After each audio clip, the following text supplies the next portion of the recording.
여러분 사진 찍는 거 좋아하십니까? 얼마 전에 일청년에서는 사진을 찍는다고 또 우리 현규 형제님한테 사진 강의도 받고 그렇게 했다는 이야기를 들었습니다. 저도 사진 찍는 것들을 상당히 좋아해요. 그런데 어느 때에 사진을 찍기가 가장 어려운지 아세요? 어느 계절일까요? 봄, 여름, 가을, 겨울. 어느 때에 사진 찍기가 어려울까요? 겨울이 너무나도 어렵습니다. 왜 어렵냐면요, 봄이면 꽃들과 막 푸릇푸릇한 거 이런 것들 찍으면 너무 예쁘잖아요. 그리고 여름이면 바다로 나가지고 바다 찍고, 그렇죠?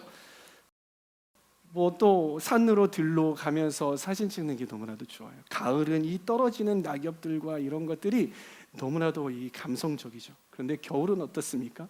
겨울은 찍을 게 없어요. 눈 사진 찍으려고 하면은요 허해가지고 제대로 잘 나오지도 않고요. 그래서 겨울 사진은 어느 때냐, 어떻게 찍어야 되냐면 대개 이 카페 들어가 가지고 사진 찍고 막 그런 사진밖에 나오지 않아요. 그래서 겨울에 사진을 찍는 게 너무나도 괴롭습니다.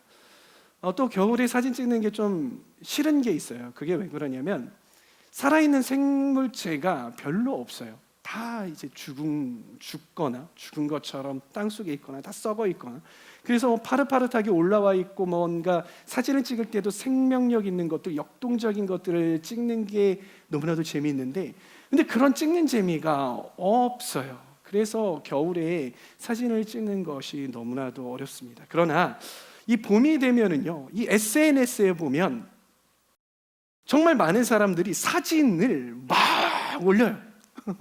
사진들을 막 올려요.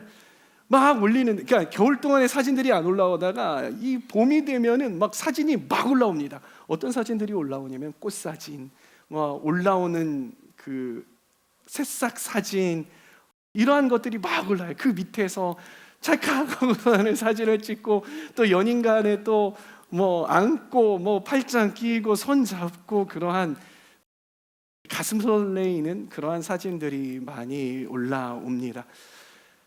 그런 사진들은요, 전문적인 사진 기법, 뭐 구도가 어떻고 뭐 색감이 어떻고 이런 것들을 그렇게 크게 신경 쓰지 않아도 그냥 찰칵하면 그 피사체 자체가 아름답기 때문에 그 사진 자체가 되게 아름다워 보이는 것이죠. 전에는 저는 이런 것들이 너무나도 자연스러웠던 것 같아요. 별 생각 없이 그냥 흘려보냈던 것 같아요.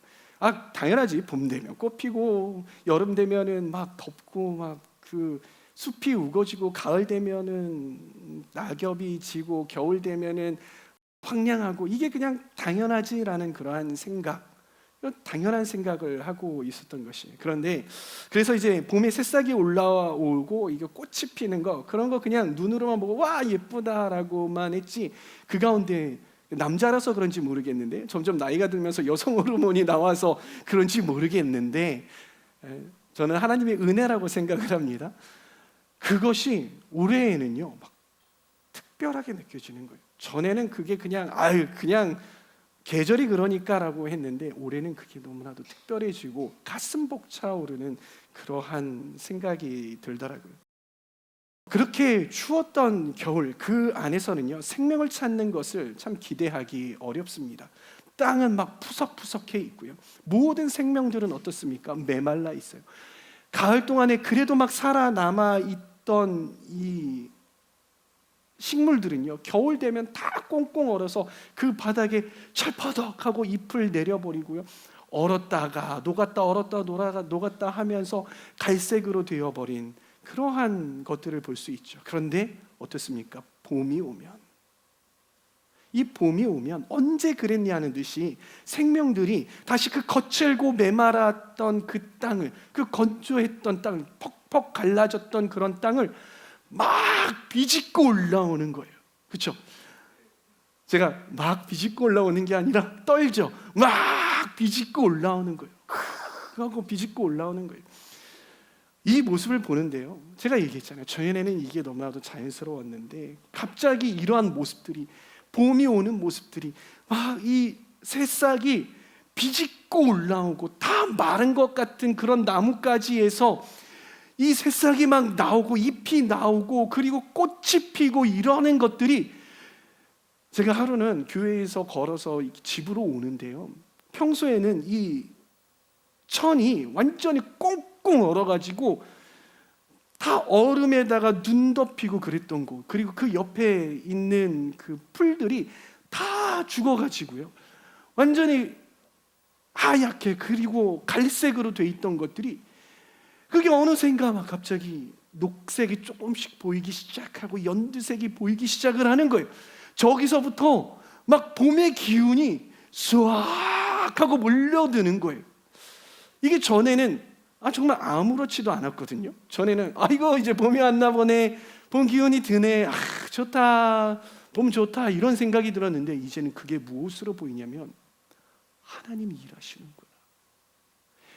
와, 하나님이 일하시는구나. 하나님의 손길이 그 대지를 훑고 지나가는 거예요. 쏴 훑고 지나가고요, 그 언 땅을 주님께서 이 온기로 후 하고 녹이시는 것들이 보이는 거예요. 그 새싹들이 막 올라오는 게 하나님께서 쏴 웃기나요? 저도 막 지금 감격스러워서 막 하나님이 일으키시는 거예요. 봄들을 일으키시는 거예요. 그 겨울에 꽁꽁 얼었던 그 죽은 것 같은 그 땅을 하나님의 손길로 인하여서 녹색으로, 분홍색으로 그 색깔들이 형형색색 일으키시는 거예요. 너무 감격스러운 거예요. 너무 감격스러운 거예요. 그게 하나님의 손길로 보이는 거예요. 그러면서 제가 무슨 생각을 했냐면, 이걸 누가 막을 수 있지? 봄을 이렇게 하나님이 봄이 오게 하는 것, 새싹들이 피고 올라오게 하는 것, 그리고 꽃이 피게 하는 것, 이거 누가 막을 수 있지라는 생각이 확 드는 거예요. 사랑하는 청년 여러분, 막을 자가 있습니까? 아니요, 없어요. 아무리 우리가 자연을 파괴하고 온난화가 되고 뭐 어쩌고 막 이러한 이야기를 하더라도요, 하나님께서 하시는 일들을 막을 수 없어요. 여전히 하나님께서는 봄을 일으키고 계시고 생명들을 그 가운데 막 일으키시는 거, 그걸 막을 사람이 없더라는 거예요. 단 한 사람도, 아무리 위대한 사람도, 아무리 돈이 많은 사람도요, 그걸 막을 수가 없어요. 심지어는 사탄도 그걸 막을 수가 없는 거예요. 너무 감격스러웠어요.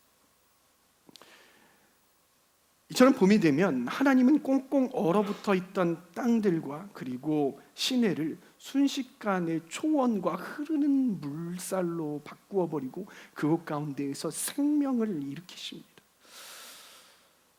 우리는 지난 일주일 동안 고난주간을 보냈습니다. 여러분, 고난주간 어떻게 보내셨습니까? 저는 되게 은혜스럽게 보냈습니다. 왜냐?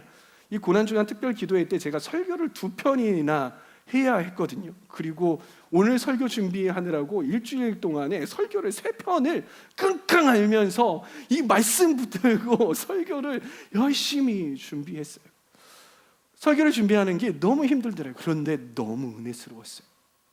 내가 언제 이렇게 고난주간을 묵상해 봤나 할 정도로, 여러분은 그냥 큐티 본문 말씀 보고서 네 주님 이렇게 하지만 저는 그 본문을 보고 주석 보고 쪼개다가 하나님께서 도대체, 제 누가복음 봤거든요. 누가복음에서 누가를 통해서 이 말씀을 어떻게 왜 전하셨는지, 이 말씀을 듣는 사람들은 어떠한 마음이 들었는지, 그리고 이 말씀을 전달할 때 이들은 어떻게 이것들을 받아들일 것인지, 막 이러한 것들을 생각을 하면서 주님의 은혜가 저에게 오는데 너무 감격스러웠어요. 너무 행복했어요. 그러면서 그 고난주간을 보내면서 제가 어떠한 마음이 들었냐면, 내 죄가 얼마나 심각하기에 하나님께서 예수님을 보내시고 예수님께서 그 십자가를 지실 만큼 그렇게 심각한 죄였나라는 그러한 생각이 들더라고요. 그러면서 내가 그렇게 심각한 죄인이었구나, 나를 위해서 예수님이 죽으셨구나, 그런데 나를 바라보니 내가 그렇게 정말 심각한 죄인이었구나, 그런 생각이 들더라고요. 그러면서 말씀 한 구절이 떠올랐는데, 로마서 7장 24절 말씀, 사도 바울의 고백이 절로 들더라고요. 나는 비참한 사람입니다. 누가 이 죽음의 몸에서 나를 건져주겠습니까? 정말로 내 안에는요, 소망이 너무 없는 거예요. 내 안에는 선한 것이 하나도 없다라는 것, 예수님 없는 내 마음, 죄로 물들어진 내 마음 그러하다라는 것을 너무나도 실감을 하게 되는 그러한 시간이었어요. 죄 가운데 있는 인간들은 마치 이 꽁꽁 얼어붙어 있는 대지와 같이, 자연과 같이 메말라 있는 겨울의 그런 식물과 같다라는 그러한 생각이 들더라고요. 그리고 예수님은 그런 우리를 위해서 죽으셨구나, 그런 우리 위해서 죽으셨구나라는 것들을 묵상할 수 있었어요. 그리고 오늘 부활절을 맞았습니다. 부활절, 우리나라 부활절은 어느 계절입니까? 봄이죠. 봄이죠. 저는 이게 너무나도 감사했어요. 왜냐하면은요, 봄이 오면 생명이 막 살아나잖아요. 이 얼었던, 죽었던 땅에서 생명들이 막 일어나잖아요. 매해 이렇게 예수님께서 죽음에서 다시 생명으로 옮기셨듯이 다시 우리를, 그리고 우리 인간들을 이 죽음에서 부활로 옮기셨구나라는 그런 감격이 느낄 수 있기 때문에, 그런 감격을 느낄 수 있기 때문에 우리나라 봄에 이 부활절을 맞는 게 얼마나 행복한 일인지 그런 생각을 해봤습니다. 한겨울의 언 땅을 보면서요, 이것이 과연 꽃밭이 될까? 이것이 과연 초원이 될까? 하던 의심을 보란듯이 주님께서는 뒤엎어 버리시잖아요. 그리고 초원을 만들어 버리시잖아요. 그렇듯이 과연 죽은 예수님을 살려낼 수 있으실까라는 사람들의 의심을 주님께서는 보란듯이 뒤엎으셨습니다. 그리고 마침내 예수님께서는 부활하셨던 것이죠. 우리에게 부활이라는 말은요, 제가 저 앞에서 이야기했던 것처럼요, 불가능의 영역이에요. 경험해 본 적도 없었고, 그리고 이성적으로 잘 이해가 되지 않는 그러한 영역인 것이에요. 그런데 예수님께서는 이미 십자가에 처형될 것과 그리고 사흘 후에 부활하실 것을 제자들에게 말씀을 하셨습니까? 안 하셨습니까? 분명히 하셨어요. 분명히 하셨어요. 야, 나 부활할 거야. 그러니까 다른 사람들 좀 얘기하지만 이렇게 하시지 않으시고 분명하게 몇 차례에 걸쳐서 나 고난받을 거야, 십자가에 죽을 거야, 그리고 사흘 만에 부활할 거야, 이 날짜까지 사흘 만에, 3일 만에 부활할 거야를 분명히 말씀을 하셨어요. 그런데 어땠습니까? 이 3일째 되는 날 예수님의 부활을 기다렸던 사람이 있었습니까? 아니요, 단 한 사람도 없었어요. 오히려 여자들은요, 시체가 썩는 냄새, 예수님의 시체가 썩는 냄새를 가리기 위해서요, 이 향료를 가지고 예수님의 무덤으로 가고 있었던 것이죠. 우리 누가복음 24장 5절에서 9절까지의 말씀 함께 보도록 하실까요? 함께 읽습니다. 시작. 여자들은 두려워서 얼굴을 아래로 숙이고 있는데 그 남자들이 그들에게 말하였다. 어찌하여 너희들은 살아계신 분을 죽은 사람들 가운데서 찾고 있느냐? 그분은 여기에 계시지 않고 살아나셨다. 갈릴리에 계실 때에 너희들에게 하신 말씀을 기억해 보아라. 인자는 반드시 죄인의 손에 넘어가서 십자가에 처형되고 사흘째 되는 날에 살아나셔야 한다 하고 하셨다. 여자들은 예수의 말씀을 회상하였다. 그들은 무덤에서 돌아와서 11 제자와 그 밖에 모든 사람에게 이 모든 일을 알렸다. 그제서야, 그 무덤으로 갔던 그 여인들은 그제서야 예수님께서 하셨던 말씀을, 천사를 보고 그제서야 그렇지라고 회상을 하는 거예요. 그리고 예수님의 부활을 전하기 시작을 합니다. 그런데 사람들이 그 부활의 소식을 듣고 어떻게 반응했습니까? 부활하셨대! 이랬습니까? 어떻게 반응했는지 누가복음 24장 10절에서 12절까지의 말씀 함께 읽도록 하겠습니다. 시작. 이 여자들은 막달라 마리아와 요한나와 야고보의 어머니인 마리아이다. 이 여자들과 함께 있던 다른 여자들도 이 일을 사도들에게 말하였다. 그러나 사도들에게는 이 말이 어처구니 없는 말로 들렸으므로 그들은 여자들의 말을 믿지 않았다. 그러나 베드로는 일어나서 무덤으로 달려가 몸을 굽혀서 들여다 보았다. 거기에는 시신을 감았던 삼배만 놓여 있었다. 그는 일어난 일을 이상히 여기면서 집으로 돌아갔다. 말씀을 보면서 여러분들 어떤 게 느껴지십니까? 여자들이 예수님 부활하셨습니다라고 외치면서 제자들에게 이야기를 했어요. 그러나 단 한 사람도 예수님께서 부활하셨다라는 것을 막 믿고서는 감격했다라고 기술하고 있지 않습니까? 있지 않습니다. 믿지 않았다라고 하고 있죠. 그리고 심지어 예수님의 제자들도 믿지 않았어요. 그리고 심지어는요,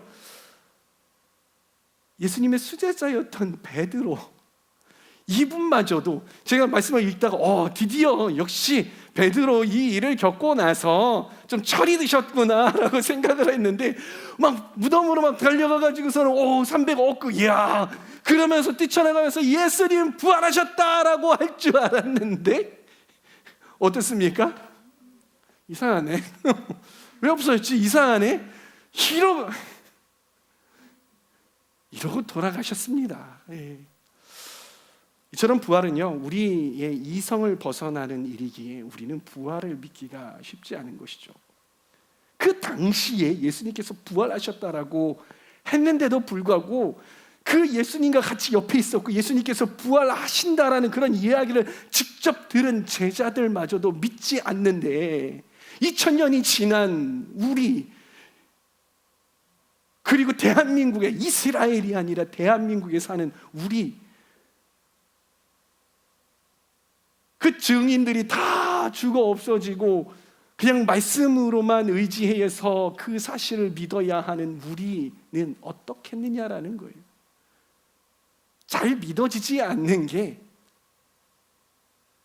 어쩌면 인간적으로는 정상이다라고 이야기를 할 수가 있어요.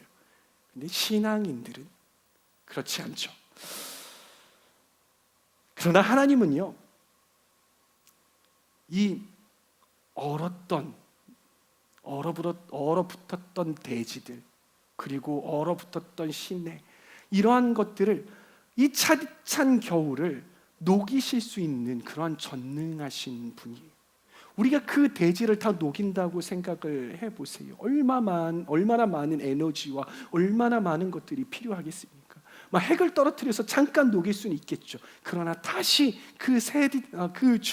춥디 추운 겨울은 다시 몰아쳐 들게 되는 것이, 그러나 주님께서 하시는 일을 그렇지 않다라는 거예요. 이게 주님께서 하시는 일인 거죠. 그리고 그 하나님, 그 전능하신 하나님은요, 죽은 사람을 충분히 살리실 수 있는 그러한 능력이 있으신 분이라는 거 여러분 기억하시기 바랍니다. 그래서 사도 바울은 이렇게 말합니다. 베드로전서 1장 3절에서 4절까지의 말씀 함께 읽습니다. 시작. 하나님 아버지께 찬양을 드립시다. 하나님께서는 그 크신 자비로 우리를 새로 태어나게 하셨습니다. 그리하여 그는 죽은 사람들 가운데서 예수 그리스도가 부활하심으로 말미암아 우리로 하여금 산 소망을 갖게 해 주셨으며, 썩지 않고 더러워지지 않고 낡아 없어지지 않는 유산을 물려받게 하셨습니다. 이 유산은 여러분을 위하여 하늘에 간직되어 있습니다. 아멘. 여러분, 우리는 매일마다 기적을 경험한다는 사실 아십니까? 매일마다 이 부활과 같은, 아니 그보다도 더한 기적들을 경험한다는 거 여러분 알고 계십니까? 주님께서는 지금 이 순간에도 엄청난 에너지로, 그 전지전능하신 힘으로 대지들을 깨우고 있어요. 그렇죠? 대지들을 막 깨우고 계세요. 언 땅을 녹이고 계시죠. 그리고 여러분들이 너무나도 자연스럽게 생각하고 있는 것, 이 해가 동쪽에서 떠서 서쪽으로 지는 것 너무나도 당연스럽잖아요. 하나님께서는 그 일들 또한 하고 계시는 거예요.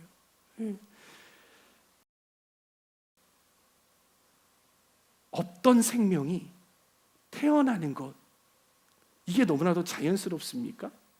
저는 이것도 기적이라고 믿습니다. 여러분들의 생명 있잖아요. 지금 숨 쉬고 계시잖아요. 만약에 여러분이 화성에 있었더라면, 이체로 화성에 있었더라면 어떻겠습니까? 여러분 살아갈 수 있습니까? 여러분들 여기에 산소 농도가 한 20-30%만 더 높아진다면 어떻겠습니까? 아니면 산소 농도가 20-30%만 더 내려간다면 어떻겠습니까? 여러분들 살 수 있겠습니까? 아니요. 살 수 없는 거예요. 자연들을 보면은요, 하나님께서 하시는 일들이 정말 놀라워요. 이 모든 것들이 하나님께서 하시는 일들이거든요. 여러분들이 숨 쉬고 심장 뛰고 여러분들이 걸을 수 있는 이 모든 것들은 하나님께서 일하시기 때문에 일어나는 일들이. 그런데 하나님께서 일을 멈추신다면, 하나님께서 운행하시는 이 손을 놓아버리시고 나 잠깐 10분만 쉬자 해서 이 모든 것들이 10분만 쉬어진다면 여러분들 사실 수 있으시겠습니까? 아니요. 1분, 1초, 아니 단 0.1초, 0.1초라도 하나님께서 쉬신다면 우리들은 살아갈 수 없는 거예요. 그러기에 우리의 삶은 기적이에요. 우리는 날마다 이 예수님의 부활과 같은 그런 기적들을 늘 경험하며 살아가고 있는 것입니다. 그와 같이 하나님은 예수님을 죽은 자들 가운데에서 일으키셨어요. 그리고 그 하나님은 인생의 겨울을 지나고 있는 사람에게도 다가가시고, 그리고 다 죽어가는 사람에게 생기를 불어 넣으셔서 그들의 인생 또한 일으키고 계시는 분이심을 믿으시기 바랍니다. 그리고 봄이 오듯이, 그리고 예수님이 살아나셨듯이 그 날이 오면은요, 죽었던 우리도 다시 일어날 것입니다. 우리는 다시 부활할 것입니다. 이것을 부활신앙이라고 합니다. 부활신앙을 가진 사람들은요, 이 사도 바울의 고백처럼요, 산소망이 있는 것이. 사랑하는 청년 여러분, 혹시 여러분들의 인생이 봄, 여름, 가을, 겨울 중에 겨울을 지나고 계시는 분 계시지는 않습니까? 겨울은 모든 것들이 얼어붙고 마르게 되어 있어요. 그리고 이 겨울은 언제 끝날지, 우리가 한 겨울에 막 정말 추울 때 막 패딩 입고 가지 않고 얇은 옷 입고 밖에 나가 있으면 그 시간이 영원할 것 같이 힘들고 어렵잖아요. 그게 겨울이에요. 그때는 우리는 어떻습니까? 한껏 움츠리게 되는 거예요. 겨울이 추우면 추울수록 그 시간은 영원할 것 같은 것이죠. 그러나 그 추운 겨울 속에서도 우리는 아는 거예요. 무엇을 압니까? 그 겨울은 너무나도 춥지만 반드시 봄이 올 거라는 것을 우리는 안다라는 거예요. 이걸 아는 사람은요, 그 추운 겨울을 그냥 추워 하고서는 이제 못 살겠어, 다 끝났어라고 하지 않아요. 그런 사람들은 겨울에도 준비합니다. 겨울에도 봄이 올 것을 기대하고 준비하게 되는 것이에요.